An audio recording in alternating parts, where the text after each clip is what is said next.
Hi, this is Casey from Mastin Labs. Thank you so much for joining us for another one of our photo editing deep dives. Today we're going to be talking about Photoshop and the new generative fill that has come across from the beta into Adobe Photoshop. Version 25. Now it is available for commercial use, and let's talk about what that means, how it works, and some best practices when it comes to utilizing it, because there are definitely some tricks. So here are the images that we're going to be working through today, and I've gone ahead, I've already pulled these up into Photoshop, so let's go ahead. I'm going to switch over to Photoshop real quick, and we'll talk about our first image. Now in this image, we're just going to be doing something very simple. All of the images have been edited already. I've already worked through our 3-step workflow. If you are unfamiliar, we have a lot of videos covering that, but I'll go ahead and I'll link one here. But let's talk about what generative fill is. Generative fill allows us to select part of the image. I'll just do a quick selection and type something that we would like to generate, whether that would be a new thing or to remove something.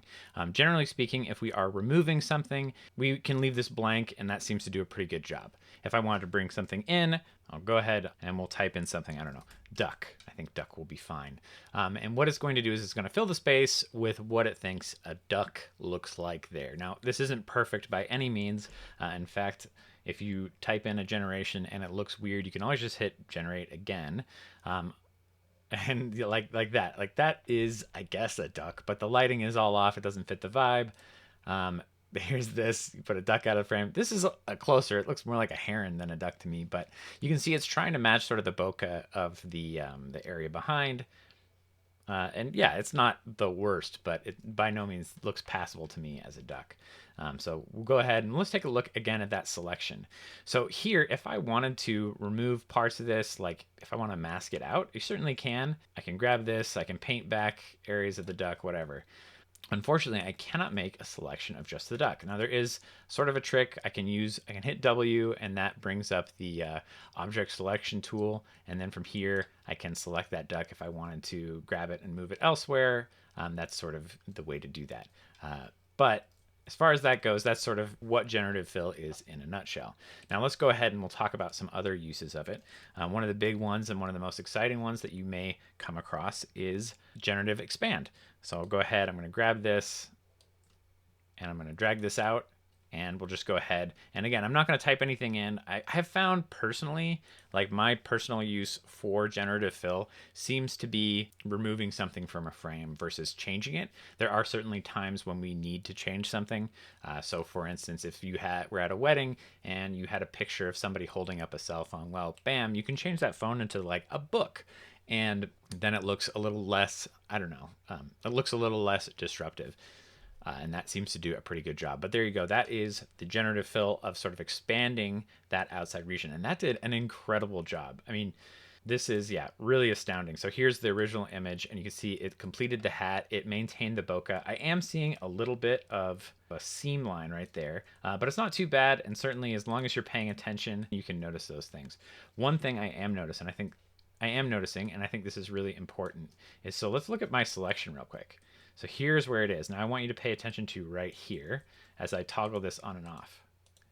You can see it is actually changing outside of my selection. So it's grabbing a little bit more than what's happening in the selection. Now, one thing we could do with this, with generative expand at least, if we were to do it manually as a generation tool, I'll go ahead, we'll back this up one more time, and I'm going to just expand this without generative expand. One thing, if you want to turn that off, go up here to fill and click transparent. And this just sets it back to the sort of default crop tool. I'll go ahead and we'll do our same crop selection where I'm just recropping the image, but instead of adding the generative expand, I've gone ahead and now I've just expanded this selection. So here's another way to do generative expand. I'm making my selection. I'm going to go click this, and I'm going to say, let's see, I want to actually bring this back, and I know this is going to feel weird. So I'm going to contract the selection. We'll do it by 30 pixels, just enough to bring a little bit of that border in. Now I'm going to go back here. We're going to say feather selection, and I'll do this by say 10 pixels. And what that's doing is it's softening the edge of the selection so that it bleeds a little bit more and can lead to better results. So now that I've done that, I'm going to go ahead and hit Command-Shift-I, and that flips my selection now so that it still has the feathered edge on the inside, but a hard edge on the outside of the frame, which is what I want for this generative fill. So again, now I'm going to click Generative Fill. I'll just click Generate. It's doing the same thing as Generative Expand, except that now we have that feather on the inside, which is really nice. And we'll go ahead and I'll let it do its thing. And there you go. So now I'm going to go ahead. I'm looking again at this similar region. I am seeing a little bit here, but it's not quite as noticeable to me. And yeah, that just, it does a great job. Okay, so right here, there's a little spot. Keep your eye on that. I'm going to toggle it. And you can see that is still changing. Some of these frets down here also outside of the selection are changing. So that is something to be very mindful of. Now, if I was looking at this and I'm like, oh man, I really want to clean this up, we can try Generative Fill again. And I'll just go ahead. I'm going to grab my lasso tool and I'll bring this in here. And there we go. Okay, I made my selection. And now I'm going to say guitar frets. And we'll see what that does. I may be able to grab the information from what's here and bring it in. And no, that was that was horrible. Okay, I'm wondering if it grabbed based on this sort of selection initially. So I'm going to hit Command Z. We're going to undo that generation, that horrible generation. And I'm going to hit Command Shift E to merge the visible layers, and we'll try our generative fill again. I'm just going to hit Generate. We'll see what happens there instead of trying to create something new. Again, sometimes I have felt that just clicking Generate can lead to somewhat better results. And since I have merged the layers, Photoshop now believes that this is all part of the same image. Okay, and here we have our variations. Let's see if that one's actually not too bad. It's not great, but so here's where it was, and that's certainly a heck of a lot better.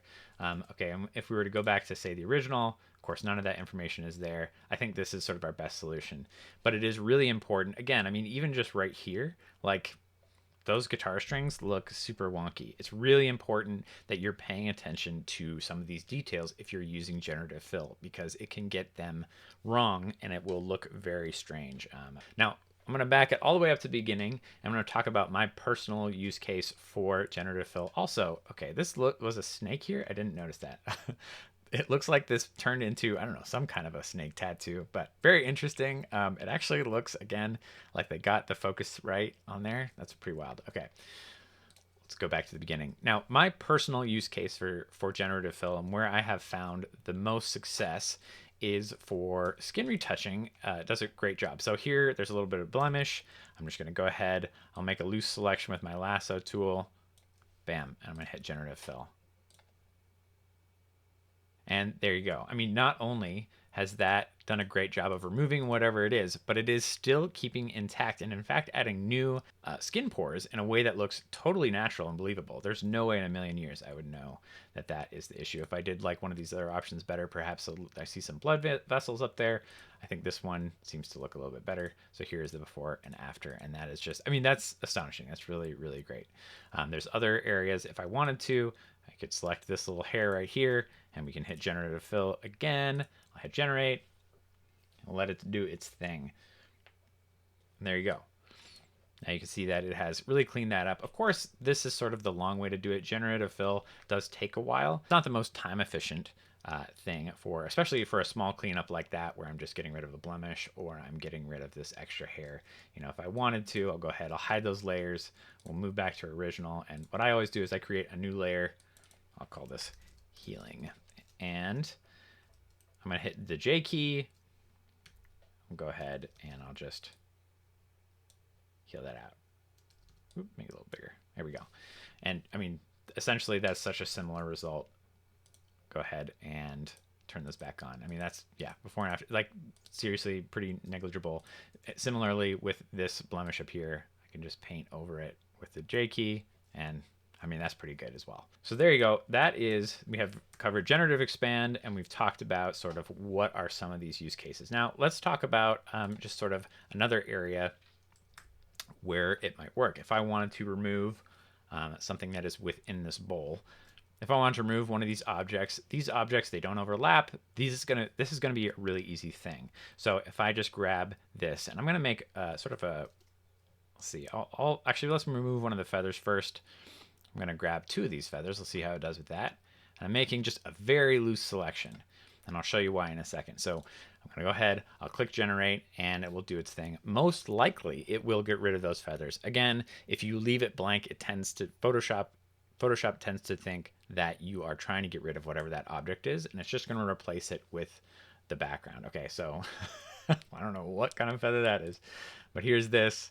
And there, okay, those aren't too bad. That is some weird monstrosity. If it gets close, of course, again, we can click generate. In fact, I'll do that one more time. But if it gets close, one thing that we can do is actually merge these layers again, do a new selection of the area that we want to remove that object, and then generate from that. Like here, the table is looking pretty good. That's so bizarre. Okay, here we go. And it looks like, maybe I guess I grabbed a little bit of that. Okay, so here's this. This object is a lot smaller. Is this one? Yeah, this one's even smaller. We'll keep this. I'm going to hit Command-Shift-E again to merge those layers. And now I can just select this new area, and we'll click Generative Fill again and generate from here. And this should remove that last little totally bizarre nightmare feather that's in here. There we go. Okay, I mean, that's not perfect, but it is. I am showing you exactly sort of like that it is making progress, I guess. Now, one of the reasons that I chose to do a loose selection instead of a perhaps a more accurate selection of whatever that object is. Let's go ahead. I'm going to hit the W key to grab our object selection tool, and I'm going to grab this feather. And Photoshop's going to do its darndest to make sure that it does a good selection of this feather.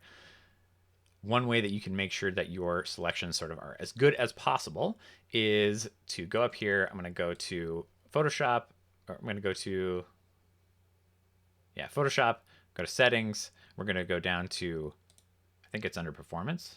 No, it is under image processing. And where it says select subject processing, you can see it says device, quicker results, or cloud detailed results. Now, if I do this by device, it certainly does move a little faster. It's not super noticeable, but if you do it by cloud, it's much more accurate. And so I try to keep this on cloud. I'm not too worried about this. Below we have the selection processing. You have faster, more stable, and remove tool processing. Again, faster, more stable. I think for the time being, I'll just leave those alone. Really what I'm concerned about is this selection. So here we go. We have the selected feather. I'm going to go ahead and we'll try to remove it without saying anything. Now, because I've already made a selection that is so specific to the shape of the feather, when I use generate, my guess is that it's going to replace it with another feather or something that looks very similar to that, instead of just removing it like I was hoping it would. Yeah, there we go. Okay. So because it is a similar shape to that feather, you can see that it is trying to do its best to just replace the feather with something else that is the same. Versus when I do that loose selection, like we did from the get-go, I'll do another one here real quick, just real quick and dirty. Boom. And now I'll do generative fill again, click generate. And this will, at least most likely, this will remove the feather without me having to use words like remove or take away or whatever. If I did just want to see a table, if I want to add a little bit of backing to what's happening in this photo, I could type in the prompt table and then make the selection and do that. But that did a great job. You can see even here, like in these variations, we have the 3 variations. I didn't say anything. Here it's adding back in some weird stuff. But the initial selection that it gave me was really good, and it removed that feather in a very believable way. Okay, now if I wanted to, say, change the objects in here, I'm making that loose selection. There we go. And maybe I'll type in bowl. We'll see what that does. It does have those eggs in there. My hope is that it's going to remove those eggs and just leave me with an empty bowl, but we'll see what happens. Again, it's not perfect. That is bizarre. Okay, this shape, I will say, is probably a lot easier to get rid of than these other ones. So again, if I am looking for that empty bowl, I'm going to have to do multiple passes at generative fill. So I'll make another loose selection. I wonder what that could be. Okay. Looks like a totally wacky mortar and pestle. Go ahead. I'm going to click generative fill. Now, this generative fill has certainly a bigger likelihood of it correcting that out. I'm now getting a little bit more of the bowl in there. Again, we're getting smaller. We're getting a little bit more detailed. It's still looking great. Check through our variations to see what is sort of the most believable. I think this first one's actually good. And I'll do one more. Again, this selection, whoa, the selection is getting really small, and it's getting closer and closer to what I am hoping for. There we go. Okay, so now we've reached a point. I think this is, yeah. Actually, that one looks best to me. Move this out of the way. So there we go. So that's getting rid of those eggs in the bowl. Now we could have flattened this the whole way through. I wanted to be able to show you that these are, you know, before and after of getting those eggs. It did take those 3 steps. It could have taken more if we were doing multiple variations, trying to figure something out. If I wanted these grapes, that grapes actually doesn't look too bad. It doesn't look too non-believable. But there you go. So that is a way, and the way that I would suggest if I was trying to remove those eggs from this bowl and still keep the bowl intact. Again, generative fill is not perfect, but it does do a much better job, and it's a lot easier to use than, say, trying to heal that out. That feels like it would be incredibly different or almost impossible unless you had an extra shot, an extra photo with coverage of the bowl without the eggs inside. So let's go ahead. We'll move on to this next image. And here I've already done this. And of course, if you're looking down here in this, you can see what I've done. And I have removed all of these pictures from the frame. Now, I was curious. I wanted to see how that worked. And so we'll go ahead. I'm going to delete that. I'm going to show you exactly what I did to get rid of this. In fact, I'll move back to 0. I'm going to go ahead. I'll click this image, and it just brings us sort of back to square one. And if I were trying to expand this, again, I guess we can do that. I usually like to make sure that my elements are complete in a photo, although this does look nice. If I wanted to expand this, go ahead. Whoa, a little bit too funky. And make sure that this is on Generative Expand. I'm going to click Generate and let it do its thing. And we'll see what it does to this tire here. My hope is that it expands. I'm also really curious what it's going to do with these shadows over here. As well as the window blinds. The window blinds are so straight, so specific, that my guess is that it's going to have a hard time with that. Because they need to be straight to be believable, but we'll see. Okay, here's another thing that I was hoping would come up, or that I know will come up with a separate photo, and something that I was going to touch upon. Okay, let's try that one more time. I'll go ahead and grab this. And we'll just expand that and see if this works. Now, the one way that we can do this where I know what's going to work is just going to, if we are coming across that issue, instead of trying it again, I'm just going to hit a little period. I'm going to put a period in there, and I'm going to hit generate. And by doing this, you're sort of circumventing some of those guideline catches, and you can usually move past them. We'll go ahead and see if this works. But generally speaking, in my experience, it works great. There we go. So these window shades look super messed up. Actually, really pixelated too, as well as this tire. Now, with that sort of 1024 by 1024 pixel that it's able to create, that's where we're sort of seeing some of that issue. So one way we can get around that, especially if we're seeing an area that needs attention, is just to select that area. We're going to generate fill again, and I'm just going to click generate one more time, and we'll sort of see how that goes. Now, I guess I did select a little bit of this chain here, and we can always mask that out after the fact. But for this, I just want to see if this will improve those sort of pixels, and it really does. Wow, that did a great job. Of course, it is still messing with this chain. We can always go back in, and I can just, paint it back in. Whoops, there we go. I can paint it back in just to make sure that it exists. I don't want to get rid of the chain. Again, it's just an attention to detail thing. It's a thing we need to pay attention to as far as this goes, but it's still very impressive. This is less impressive. I wonder if I can do a similar thing by just grabbing this area, and we can say generate. There we go. And let's see if it'll make something by having a smaller selection. Let's see if it'll make something more believable, straighter lines. My guess is with something like this that it won't, because it's also grabbing some of this AI generated area from up here. So I don't think it's going to do the perfect job. Yeah, that looks, I don't know. I guess that's a little better. Certainly less pixelated. There's a lot of issues where it comes right here.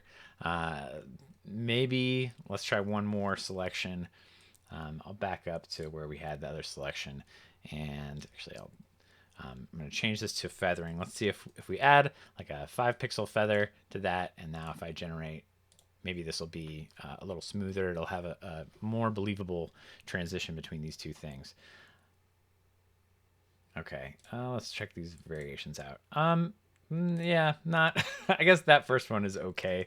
Again, in the grand scheme of things, this is something that I would really want to pay attention to. If we go back to the beginning one last time, and I'll just do a quick change to transparent, we'll do a similar crop selection, but this time, of course, not expanding.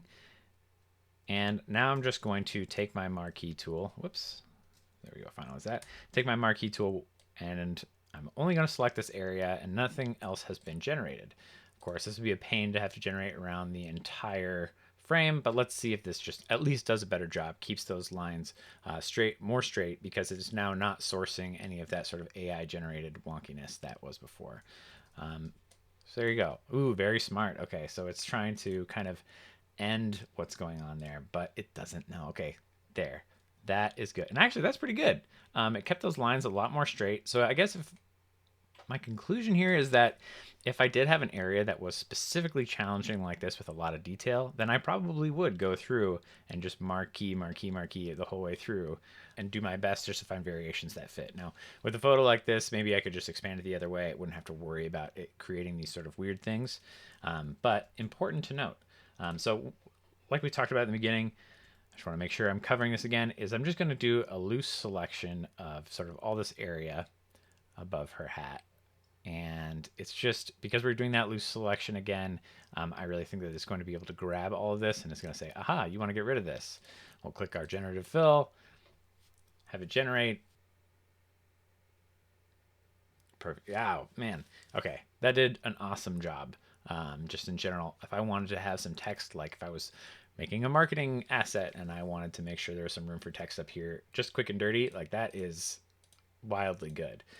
Again, if we were going in, if I was just selecting this photo, say with the object select tool, I think that the results would be not good, or it would make something else that was not, it wouldn't just disappear the object.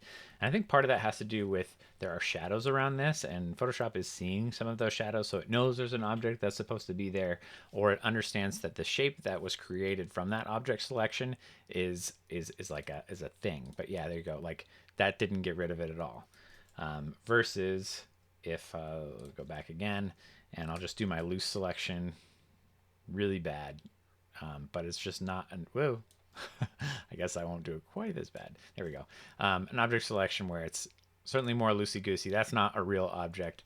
I'm guessing that this will actually remove the set of photos from the image. Let's try it. Boom. Yeah, okay. That did an awesome job. Again, that loose selection seems to be the key if you are trying to remove something from an image. Okay, let's go ahead. I'm going to close out these other images. Move on to this next one. Okay, in this one I've already gone ahead and I've made a couple selections I wanted you guys to see. So one is just removing this area. Again, it's that loose selection. When I tried to select just the watermelon, it turned into some, I don't know, it looks like a watermelon filled with like gross old toothpaste. Yeah, it doesn't do a great job. But one thing I did want to talk about was if I was trying to remove this watermelon. So we'll do our loose selection. We know that that's a better way to remove something. And I'll go ahead. I'm not too worried about these fingers. I can always paint them back in. Generally speaking, Photoshop is garbage at recreating fingers, or at least right now. I mean, if you think about this sort of AI generative tool, it is the worst it's ever going to be. It's only going to get better from here. But right now, it is doing a bad job. Okay, so we're getting that generated image. It's breaking the guidelines. We'll just go ahead. We'll try our trick. I'm going to hit the period button. I'll click generate, and we'll see what happens. Boom. Okay, well, it turned it into something. In any case, that's doing a better job. Okay, now we're removing something, and you can see, I don't know, that looks like eaten part of a bell pepper instead. The fingers aren't too bad, but still a little messed up. One thing you can do if you decide, okay, I do want this here, and I'm going to say fish bowl.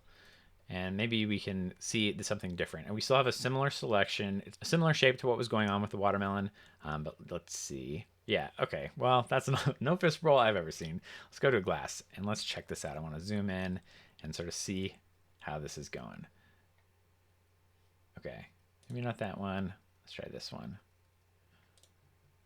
That's better-ish. There's still something funky going on here. What I think is really interesting is I'm seeing what looks like just when you look at glass, there is the bending of the light all around it. It looks like it's picking up some of the light from her dress, which I think is really cool. Yeah, I mean, even something like this, again, the fingers are okay. This one actually looks the most believable, with the exception of whatever is happening with her hand. It looks like it's being absorbed into the bowl. But in any case, this sort of gives you an idea. If I was just going to make the selection of this, I imagine it would turn into gross toothpaste thing over here again. But that is, yeah. And there's, that's another look at what's going on. So let's go over to this photo. Now, this photo is one that I knew for a fact we would have a similar issue. I'm going to go ahead and just make that loose selection. We're trying to remove this earring. I just want to remove the earring. Let's see if it works. When I was trying this earlier, I was getting that guidelines error, but maybe we'll have better. Okay, nope. Same deal. And again, if you're getting this in your images, I don't know why. I'm not sure what kind of guideline I'm breaking here by trying to remove an earring, but just by putting that period in there, it's going to remove it and do a great job. There are some things with this photo that I found that are, again, just sort of that attention to detail. So we want to make sure that the neck looks real, that this, look at this super prominent jawline. Was that jawline there before? Yeah. So this one actually did pretty great job. Now that is too prominent, but I think that looks nice and honestly pretty believable, aside from now there's only one weird earring on the other side. There's our before and after. We can also change things. This is more of the generative side of things. If I'm trying to change this from this type of glass, let's say I want to make it a coffee mug. Go ahead. We'll hit generate and see how this does. Now, what I'm looking for here is I want this to maintain the sort of out of focus characteristic of this glass. And okay, just removed it. There we go. Or push it in the background. That's not a coffee mug. That's probably closer. That's okay. Let's try one more time. I'll just click generate again. I'm not changing any of my selection, but I should get some new variations. There we go. Well, all of those aren't great, but at least if I wanted to get rid of that, I could. But I think it actually adds to the scene, so I'm going to leave it in. In any case, there you go. One thing that I thought was interesting, I did try this before. We'll see if it works again. Oops. There we go. Grab this. I'll make this selection bigger on the bottom. Is when I did generative expand, not only did it know that this was a chair down on the bottom side, but it actually added some extra chairs over here as well, which I thought was really cool. And very smart, of course. This is using AI and machine learning, but that is something that I probably would not have thought of, that there needs to be more chairs in order to complete the scene. What the heck? Okay, let's do this again. It seems like I feel like I'm running across this problem so often, and what a pain. Of course, having to type in a period, I guess, isn't that big of a pain, but it is something at least that we just need to be aware that it's like, that's what we need to do. I'm sure that this will improve as more updates come out for Photoshop. This is, of course, the first official release and is now available for commercial use for generative fill. Whoa, I don't know what that is. Let's see what this is. Okay, go ahead and...